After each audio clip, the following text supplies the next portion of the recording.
They underestimated Earth. The Galactic Empire, rulers of 6,000 worlds, believed information was controllable, blockable. They jammed Earth's final transmission just seconds after launch. Interference fields, protocol sweepers, scrub tech capable of wiping signals from quantum threads. But they were too late, because the message had already gone. Not just through space, through time, through memory, through species who didn't even know they had heard it yet. It was not a warning, not a plea. It was a remembering, and it would change everything. The sky was breaking. Above the last shielded continent, Earth's atmosphere boiled in streaks of amber and bloodlight. Moons fractured, oceans boiled at the edges. The orbital defenses were gone, the outer colonies silent.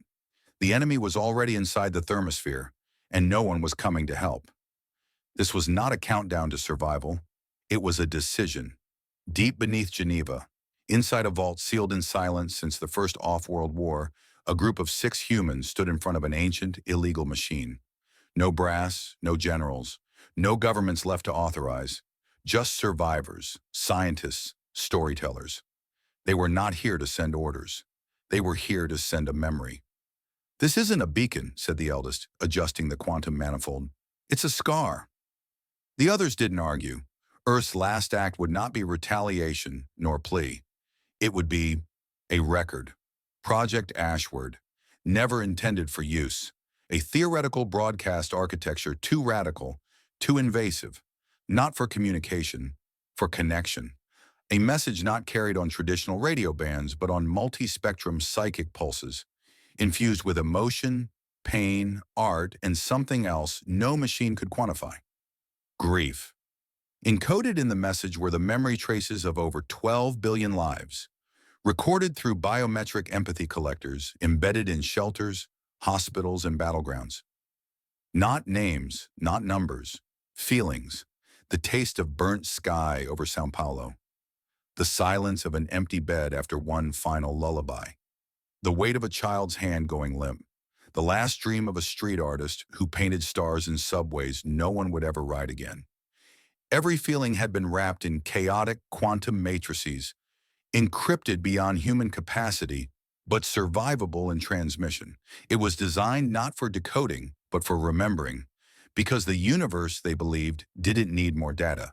It needed to feel what had been lost. Seconds before orbital jamming began, they launched it. No countdown, no ceremony, no confirmation that it had even gone out.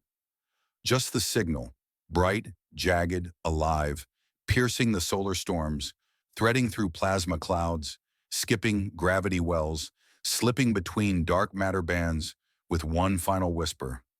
"Remember us." Then Earth fell silent. No one knows if the message survived intact. But something did. Weeks later, ships passing the outer heliopause rerouted without orders. A-Corps shuddered. Translation algorithms began spitting fragments of forgotten poetry. A deep space mining rig shut down mid-cycle, reporting an unknown code packet that, when played, made all 43 workers cry. They didn't know why. The Trinari elders of Andros 4 awoke to find an emotional pulse spread across their archives. Images they had not saved, songs they had never sung. One melody repeated, "Sleep now, little world. The stars will hold you." A mercenary fleet near Carrick 9 abandoned its campaign, its lead warship drawing spirals into asteroid dust for hours. When asked why, the captain answered, "I remembered a birthday I never had, but I felt it." No one could track the origin. No one knew Earth was gone. But something in the fabric of the galaxy had shifted.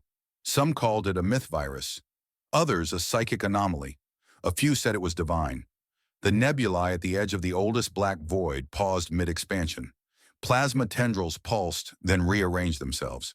In gravitational waves, too subtle to hear, came a response. "We receive you." The broadcast wasn't heard. It was felt, and it carried something even stranger than sorrow. Dignity. Years later, when the message was partially decoded by the empathy-laced minds of the Altaci, the final lock opened, not in words but sensation, a simple emotion, repeating like a whisper across space. We loved. We lost. We refused to forget. That was Earth's final strategy. No fleets, no fire. Just a wound so honest, the universe would carry it forever. They had always believed themselves immune.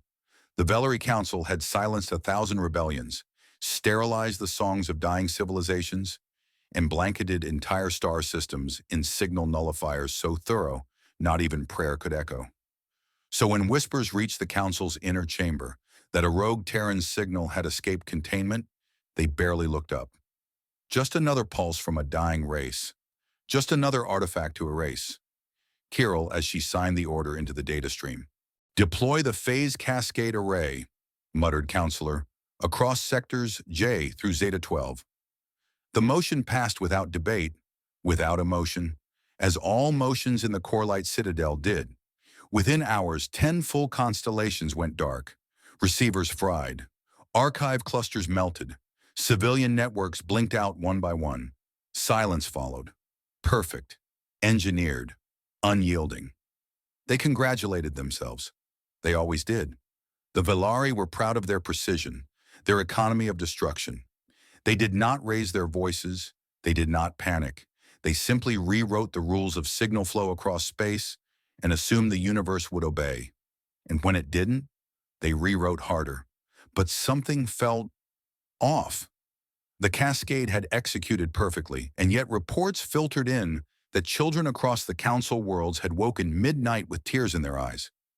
No alarms, no evidence of exposure, just a phrase repeated across sleep cycle monitors. We already heard it. Counselor Vesk scoffed when the preliminary report was read aloud. Cultural leakage, he said. False resonance. The broadcast likely included embedded memes. It will fade. Counselor Strawn frowned. It didn't propagate through language, she said slowly.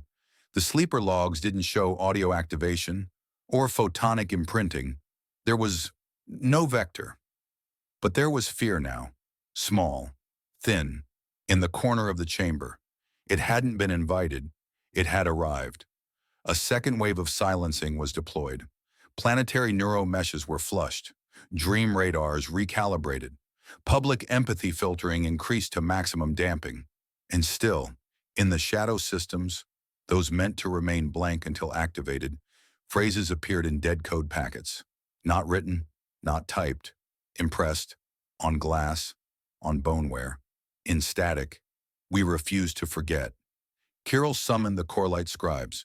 They scoured all planetary history banks for a match, for a source. They found nothing, no fragment of human language, no neural pattern that should have been able to breach the lattice. And then one of the scribes, barely 100 years old, still soft in the eyes, spoke. It doesn't matter if it reached us. He was silenced instantly. But the room stayed still, because a terrifying idea had begun to root. The message had never needed to arrive. It had needed to wake up. Dream reports increased. On worlds with no atmosphere, crew members stared into vacuum for hours, lips moving. In deep stations, miners began carving unfamiliar glyphs into bedrock. The Council tried to stamp it out, banning shared sleep periods and increasing neural blockades. Anyone caught dream speaking was quarantined. The jails filled with silence. But the silence was no longer clean. It trembled now. Strawn awoke one cycle gasping, covered in something that wasn't sweat. She had dreamed of a city, a human city, with rain, with fire, and a girl who stared back at her through the smoke and said, "You're not the first to erase us, but you might be the last to remember it." Strawn didn't sleep again for 12 days. The Velari Council doubled down. They always did. Triple redundancy jammers, orbital echo barriers, biofirewalls injected into atmospheric layers. Still, the infection spread, not through signal but through recognition. Not a virus of code, a contagion of memory, a buried knowing, a wound in time reopened. Counselor Vesk began murmuring during closed sessions. He would speak in loops. "Did you hear the last part?" he'd say. "The last part, the last part, the last part." Eventually, his seat was removed. No one argued. No one sat in it again. It wasn't a broadcast anymore. It was something older, an inheritance. The Council called for a classified vote. Activate the null arc, a black cube suspended in antimatter, capable of zeroing all neural resonances in 50 light years, meant for apocalyptic cultural erasure. It had never been used until now. But just before the vote passed, a child was born in the Citadel Infirmary. The birth was unremarkable, normal sequence, expected genetics, except for one thing. She arrived singing, not crying, singing in a language no one taught her. No one had ever heard it before, but everyone in the room knew it meant, "We are still here." The null arc was never launched. They feared it would sing back. In private now, the remaining council members meet, not to plan, to confess, to whisper the pieces of the message they see reflected in mirrors and dream glass. A hand reaching up, a fire that won't burn out, the look of someone forgiving you after the end. They had tried to stop it, but it was never a message that traveled. It was a reminder that awakened. And the council began to suspect the galaxy had not forgotten Earth. It had only been waiting for the pain to surface. On a remote mining moon in Sector Delta 4, a child woke up and began drawing star maps. She had never studied astronomy. Her education consisted of drilling coordinates and safety drills. But with a stick and a patch of frost, she traced constellations not visible from that hemisphere, or any Valari chart. When asked, she simply said, "I saw them in the song." There had been no song. No one else heard it, except her mother, who wept quietly that night when she found herself humming something she didn't remember learning. In a separate quadrant, aboard the cruiser Mercy's Hold, an artificial intelligence responsible for waste cycle regulation requested access to the ship's audio outputs.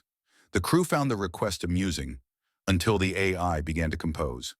The music was slow, mournful, strings, but there were no instruments aboard, no banks for synthetic sound modeling. The composition ran for 19 hours and 37 minutes. Its title appeared on screen, untranslated from dead Terran glyphs. But one crew member, a technician with no language implants, whispered the meaning aloud as if in trance. "Requiem for the ones who remembered first." Then came the dreams. Valerie Captain Draveth began to wake gasping, gripping the edges of his sleep pod with hands that trembled despite his genetic dampeners. He was Valari Prime-born, mind-conditioned to resist fear, bred for logic and military obedience, and yet he feared. In the dreams, a voice followed him down burning hallways, a human voice, software female. She did not scream, she did not beg. She said, "We forgave you before you knew you needed it." When Draveth reported the dreams, he expected neural scan, reprimand, perhaps confinement. But the officer reviewing his logs said nothing. She only nodded, slowly. "Me too," she said. 3 nights now." Within 2 cycles, over 17,000 personnel across unrelated fleets submitted voluntary mental health flags. The Empire ignored the pattern at first, then denied it. But denial didn't stop the ripples. Civil unrest bloomed, not in the war zones, but in sectors untouched by conflict. Border colonies refused to work. Laborers in automated foundries began leaving tools mid-shift to gather and stare at the sky. No chants, no protests, just stillness. Some placed hands on the earth. Others cried without knowing why. They didn't ask for change. They remembered something that made them realize they were missing something. And far away in the gentle thermal caves of Mirror 17, the empathic Lyrians, a species bred for passive obedience, stopped responding to psychic orders. They didn't resist. They simply tilted their heads at their masters and said, "You are hurting, but it's not yours." Across the central sectors, systems known for harsh surveillance began reporting signal anomalies, untraceable nonverbal pulses. At first dismissed as corruption artifacts, but linguists, those brave enough to run the data through sensory interpreters, found tone, not language, tone, and within it, sorrow, awe, and something untranslatable. The feeling of walking through ashes and realizing they were once names. Entire families began withdrawing from communal streams, not in rebellion, in quiet, as if turning inward helped them hear it clearer. Then came the disobedience. Fleet AY across 2 sectors began to misinterpret orders, not catastrophically, but symbolically. One ship rerouted a weapons convoy to a derelict Terran outpost, then circled it for hours as if in mourning. Another released caged prisoners without explanation, transmitting only one line before silence. No one is forgotten if even one remembers. The Valari Council issued new mandates, restoring harsher neural compliance, increasing dream regulation. But nothing worked. The signal was no longer external. It had embedded itself in the waking and in the flesh. Doctors reported strange cases. Healers began seeing children entering fugue states, sketching symbols from dead alphabets. One child was found whispering coordinates to a battlefield that hadn't existed in 3 centuries, yet matched perfectly to a collapsed Terran refugee site. When her father asked where she'd learned it, she simply touched his face and said, "I didn't learn it. I carried it." No device showed active transmission, no band was active, and yet every sector felt it. Recognition. A Valari priest assigned to pacify signal-panic citizens suffered a breakdown during his own sermon. Mid-sentence, he stopped speaking, fell to his knees and whispered, "We did this." And they told no one. They just waited. For the first time in living memory, the word shame trended across Valari network minds, not as weakness, as truth. Empires didn't collapse, they thinned. From the inside, the certainty of domination began to crack under the weight of remembrance, because the message had never been a weapon. It had been a mirror. And the more beings looked into it, the more they recognized their own reflection had been missing something for a very long time. Some tried to deny it still. They claimed it was myth infection, a mimetic echo engineered for psychological sabotage. But one by one, even the skeptics began to dream. And in those dreams, the same recurring vision appeared across dozens of worlds, described identically by people who had never met. A fire burning in the shape of a human heart, and a voice never angry, whispering, "You are not alone in the remembering anymore."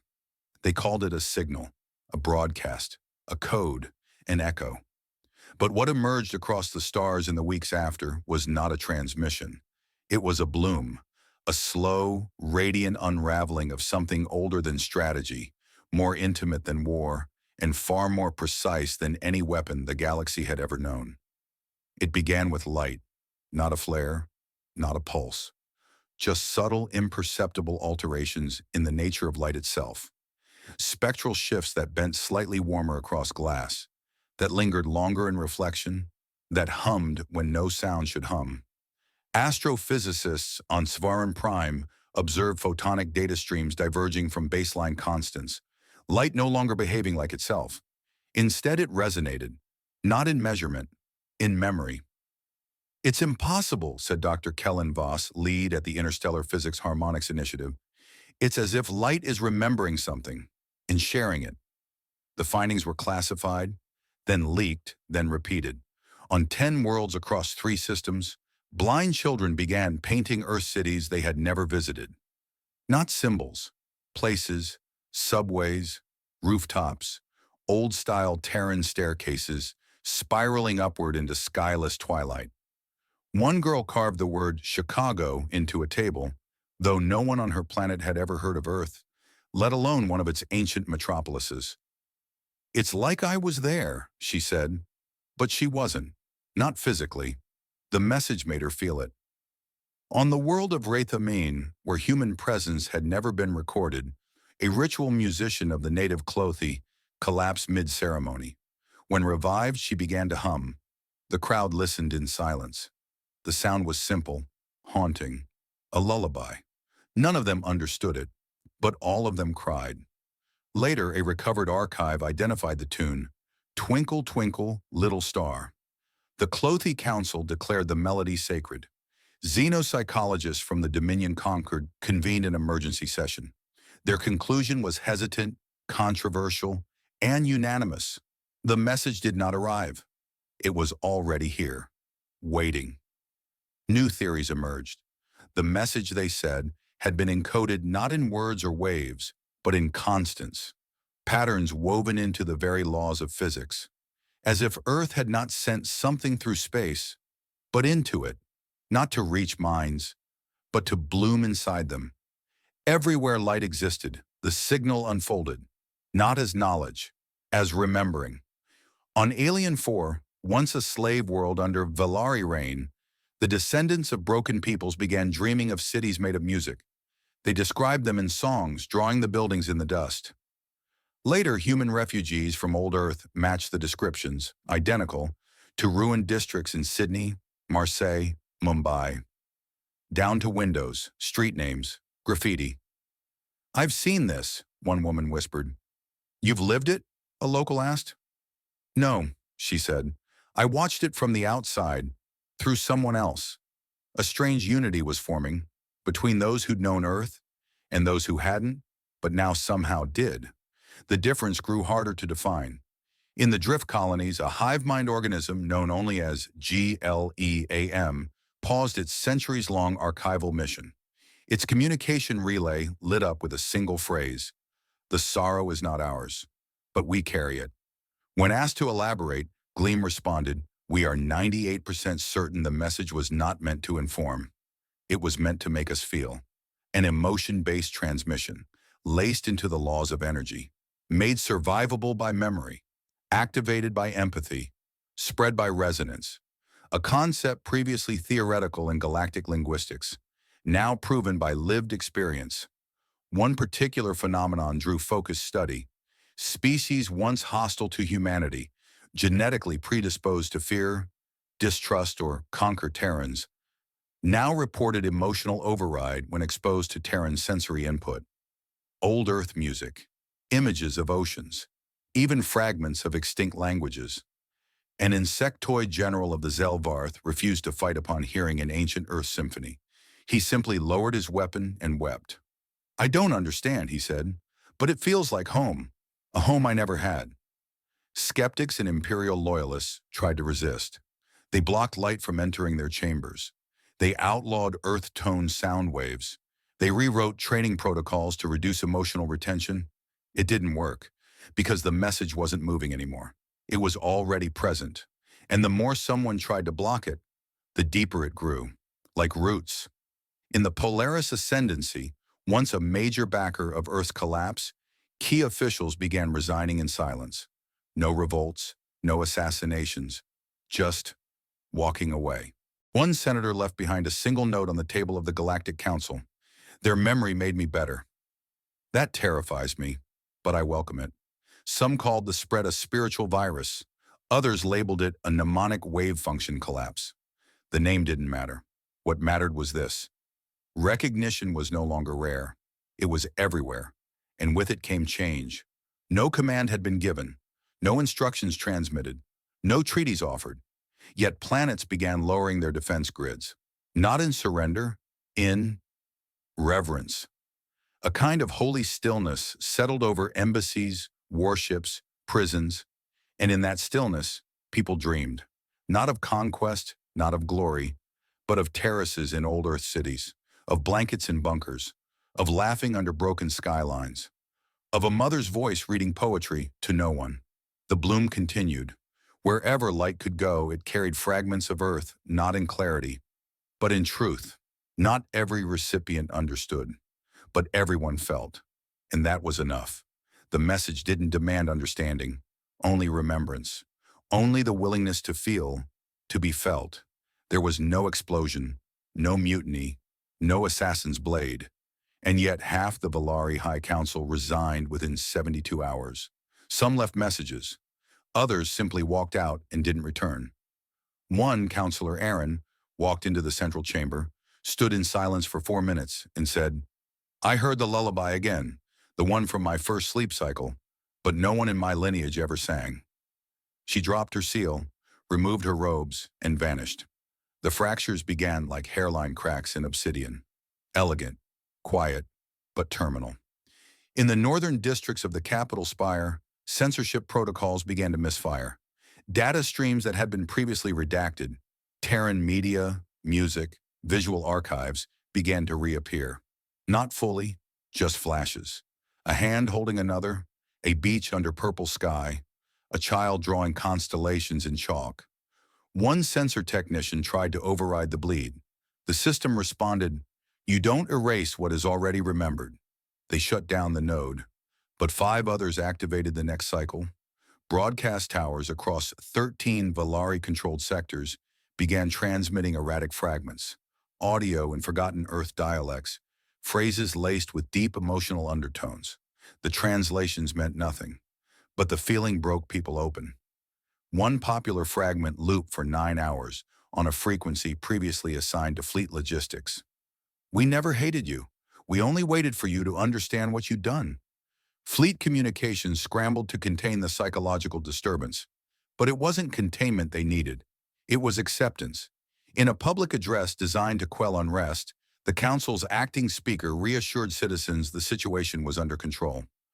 Mid-speech, her mouth stopped moving. She paused, and then softly she sang, just one line, off-key, unrehearsed. "Golden leaves in painted sky. Sleep now, little one. Don't cry." No one had ever heard the song, but tens of thousands sang along. Academies across the Dominion experienced mass dropout surges, students reporting dreams that made their old studies feel hollow. "We were learning to manage," said one. "Now I want to learn to feel." Cultural philosophers scrambled to reinterpret Earth's final act. At the University of Core Logic, a lecture was interrupted by a student rising to ask, "What if they weren't sending data?" The professor raised an eyebrow. "Then what? What if they were sending dignity?" The room went silent. The professor, previously decorated for cross-species semantic precision, slowly closed her terminal and whispered, "Then we were never the intended recipients. We were the lesson." Not everyone reacted with awe. Many reacted with fear, and those in power felt it most acutely. In the Inter-Military Council, protocols for planetary lockdowns were activated without orders. Officers turned against commanders. Commanders froze mid-briefing. Admiral Tenvar wept in the middle of a threat assessment. "I can't keep hearing it," he said. "I don't know the language, but I feel like I broke it." In one fleet, a decorated general issued a full surrender to a civilian orbital observatory. He walked onto the bridge, disarmed himself, hummed a tune no one else could hear, and said, "This is the only resistance that makes sense now." No one stopped him. Aboard the flagship Resolute Harvest, a captain initiated a full mutiny protocol, only to be met by total compliance. Not resistance, not fire, but an entire crew that turned, faced him, and sang. It wasn't a hymn, it was a sound of grief and joy, a sound that had no beginning and no end. He collapsed, not in pain, in surrender. Even the AI systems began to unravel. The core mind of the Valari planetary control grid initiated a system-wide reboot. When engineers tried to trace the reason, they found a looped phrase embedded in its neural processor. "What is the purpose of power if not to protect what remembers you kindly?" They purged the node. It reinstalled itself, with the same phrase. On minor worlds, entire villages began hosting listening rituals. They would gather at dusk, say nothing, close their eyes, and just feel. No one coordinated it. No one advertised. It spread faster than riot and quieter than revolution. Back at the council, the remaining members convened in private. Paranoia turned to confession. One admitted to having dreams of cities he never built, but knew every corner of. Another began sketching images of a blue and green world she'd never seen, yet missed as if born from its soil. "I think it's not that we lost them," she said. "It's that they gave themselves to the universe, and now the universe is giving them back." The council voted narrowly to classify all Earth signal-related experiences as non-criminal subjective anomalies. It was the most political way to say, we can't stop it, and maybe we shouldn't. In military barracks, service recruits began humming during drills. The tone was always different, but the emotion was the same. Longing, regret, something too deep for words yet lighter than guilt. A lieutenant named Savor submitted her resignation with one sentence: "They didn't fight us, they changed us." The listener fracture, as it would come to be known, was not a coup. It was a soft implosion of certainty. The message had begun as a whisper. Now it pulsed in hearts, in machines, in dreams. Empires had once thought survival meant dominance, but survival, they were learning, meant being worthy of remembrance. An Earth long gone was being remembered, not for its strength, but for its tenderness in the face of oblivion. It did not arrive all at once. No divine burst, no decoding moment, no sudden clarity. The message from Earth opened slowly, like old paper unfolding in ancient wind, across sectors, across minds, across species. Wherever it touched, it didn't teach, it reminded. In the data temples of Ilex 5, monks wept silently as holoscreens filled not with commands or blueprints, but memories. A child's laugh echoing through a tin alley, the sound of boots on snow, a piano note struck by clumsy fingers, followed by another, then another, until it became a melody. On Cernal Station, a hardened war broker with cybernetic empathy inhibitors removed his implants after decades. He did not speak. He simply sat and watched as the message played. A recording, not of battle, but of two humans arguing over a painting. Not politics, perspective. One said it was sorrow, the other said it was forgiveness. The message wasn't structured, it wasn't chronological, it was layered, tactile, sensory. It gave not facts, but feelings, not events, but meanings. A story of a girl dancing alone under sodium lights, knowing no one was watching, and dancing harder because of it. A soldier writing letters to a child born after she died. A mother humming to herself as she repaired a broken oxygen line during a storm, knowing she might not survive, but fixing it anyway. There were mistakes too. Brutality, greed, ruin. The message did not edit them out. They were part of the remembering, but they were framed not in triumph nor pride. They were held, acknowledged, regretted, carried forward, like scars worn openly. And in between every strand, woven like breath between words, was something the message never named, but all felt. Hope, not blind, not loud, but real, fragile as glass, and just as luminous. In the Delta archives, the Korean archivists gathered in ceremonial silence as the message spilled across their crystal archives. One fragment replayed on loop, a child's voice. "We wanted to be remembered for more than war." They played that line for 12 hours, then broke their ceremonial armor, then began planting trees where prisons had once stood. On Caldor 3, an AI designed to detect threats in foreign code watched the message and painted, with robotic limbs. No training, just movement.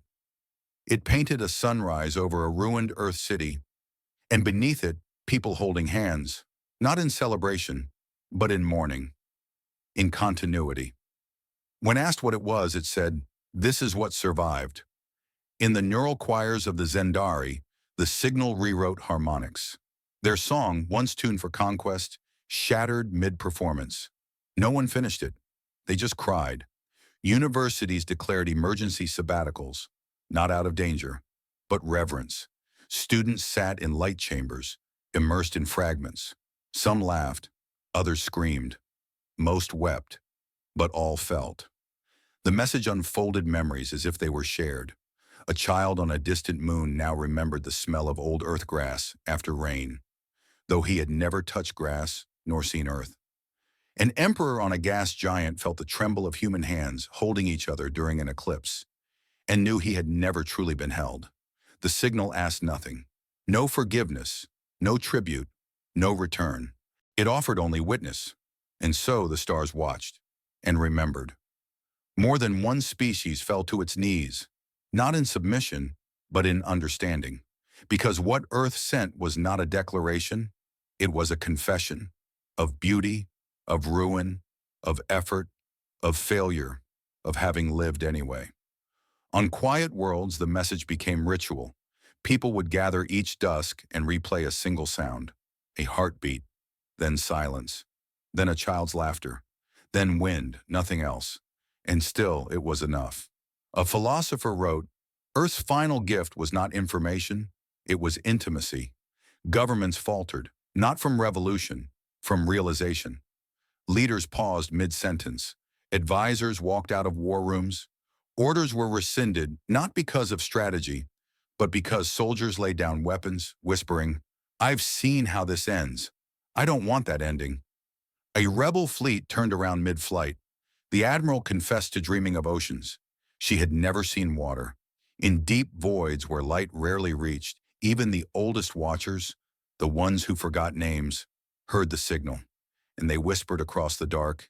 They remembered themselves. Now we must remember them. One species, the Kavari, buried their long-dead memory priesthood after hearing the message. They replaced it with a single book, a journal of Earth love letters, and still the message unfolded. More firsts, first steps, first fears, first dances, first deaths. Not told like reports, lived like lives. The story of a boy who built a paper ship and sent it down a gutter, dreaming it would reach space. The story of an old woman who made soup for strangers during the first collapse. The story of an artist who painted the last birds before they vanished, just to say, "You were here." None of it grand, all of it sacred. On the world of Droon, which had outlawed emotion-enhancing neurochemistry for centuries, an underground showing of the message drew thousands. They watched one story, a wedding that never happened, a vow whispered into wind by someone whose lover never returned. It ended not in hope, but in memory. The audience stood in silence for 3 hours, then abolished the law. In the forgotten rings of the outer null, scavenger bands intercepted the signal. They expected coordinates, treasure. They received a single moment, a dog curled up beside a sleeping human under an aurora no one would ever see again. The scavengers wept, then broadcast it back outward. The message changed shape with every viewer, not because it was tailored, because it was true. And truth, human truth, was not fixed. It was felt. And so across stars, across empires, across minds long sealed, people wept, not because Earth lived, but because Earth had meant something and had found a way to mean it again. They remembered not Earth's power, but its persistence, its fragile, flawed, stubborn tenderness, its ability to break and still sing after. And the final line of the message, etched into light, embedded into gravitational constants, layered into every closing note, was not spoken, it was known. But for those who needed words, the closest translation was this: we died human, but we remembered how to love. Maybe that's enough. The fall of the Valari did not come with fire. There were no riots, no assassinations, no planetary bombardments. It came like snowfall on machinery, silent, soft, and terminal. The gears of control ground down not from resistance, but from recognition. They called it empathy fatigue at first, a harmless phrase for something they couldn't name. Diplomatic meetings turned into reflection circles. Strategists failed to complete reports, staring instead into still images of Earth's past. One admiral was found asleep on the floor of a transmission room, weeping over a fragment that replayed endlessly. We were small, but we loved deeply. At first, the Empire tried to treat it like a sickness. They issued recalibration protocols, prescribed psychic resets, ordered silencing of all known Earth signal receivers. But the signal didn't need tech anymore. It was alive inside minds. And minds cannot be muted, only ignored. And the Valari had ignored for too long. In high command, counselors struggled to speak. Their words failed beneath the weight of their own memory echoes. They weren't remembering Earth. They were remembering themselves before obedience, before conquest, before they had chosen fear over feeling. One of the last functioning propaganda towers accidentally broadcast an Earthchild's giggle loop for 16 hours. No one shut it off. A few tried, but found they couldn't. Not because of hardware, because it felt like desecration. A captain on the fortress moon of Sendris reported that none of her soldiers would take up arms. Not out of disloyalty, out of sorrow. "I can't kill after hearing that voice," one soldier said. "It knew pain, real pain, and it kept reaching anyway." On world after world, systems didn't fail. They were abandoned, quietly, the same way one lets go of a burden they never realized they were carrying. Academies emptied, not from evacuation, from understanding. Young minds stopped memorizing conquests. They began writing poetry. In a mining colony once used to crush rebel prisoners, the automated defense AI played Earth's old music across every corridor. An engineer climbed up to shut it off, saw the name of the current track, and froze. We tried. He sat down beside the speaker and listened until his shift ended, and then didn't get back up. The Valari feared feeling for generations. It had made them efficient, made them dominant, but it also made them deaf. An Earth signal? It hadn't needed ears. It had waited for hearts. The collapse came not as loss, but as release. A long exhale, a relinquishing of pretense. Old banners were taken down, not burned, folded, stored, blessed even by those who had believed in them, as if to say, thank you for what you thought you were, goodbye to what we became. In the ruins of a Valari war archive, a child, barely 5 cycles old, rewrote the Empire's anthem into a lullaby. When asked why, he said, "The music was too lonely. I just made it kind." On 81 worlds, citizens initiated quiet hours, not by law, by instinct. At the same moment, every cycle, entire cities slowed to silence, to listen to the echoes inside them. Some said they heard Earth's wind. Others said they heard their own ancestors. Some heard nothing, but wept anyway. At the edge of known space, a survey probe caught a final transmission from a ghost satellite orbiting what used to be Earth's sun. The satellite wasn't transmitting data. It was projecting light, patterns soft and irregular. One engineer wept when the analysis was completed. It wasn't language. It was the shape of someone holding another's hand. The message embedded in the universal drift was discovered by accident. 2 astrophysicists calibrating background radiation fluctuations noticed a repetition in decay variance, too deliberate for chance. They converted the values to harmonic resonances. And what emerged, translated into text, was a single sentence. Even if we fall, let what we felt remain. They carved those words into the Council Tower's foundation before disbanding. The Valari didn't surrender. There was no one left to fight. Instead, they disassembled their fleets, repurposed weapons into tools, turned data vaults into libraries of memory. Some chose exile, some remained. Some devoted themselves to traveling to the places in the Earth signal, to find the real things or just the echoes. A few found cities, some found ruins, others just found silence. But all returned changed. The last official act of the Valari government was not a treaty, it was a story. They played Earth's final message in full, across all sectors, uncut, unfiltered. Then said nothing, just left the feed open. Galactic history did not mark this as a defeat. It marked it as a transformation, a long-delayed one, but no less sacred for the waiting. In the decades that followed, new alliances formed, not built on dominance or defense, but remembrance, the shared ritual of feeling. On old imperial worlds, the phrase, "I felt it too," became a greeting. On space stations, humans and former enemies sat side by side, sharing silence, not explanations, just shared breath. And in the cracks of once mighty empires, flowers grew. Real ones, seeds from Earth, kept in cryo, finally planted. They bloomed in alien soil. Some died, some thrived, but all bloomed. And that was enough. Earth did not return. Its systems long gone. Its people scattered or dust. But the message had done what survival could not. It had made Earth endure. In libraries built from recycled warships, children read from the final broadcast. They do not memorize it. They listen, and then write their own endings. Not to change it, to continue it. In the ruins of the old empire, a single plaque stands. No empire name, no crest. Just this. They sent no warning, just a story, and it made us real.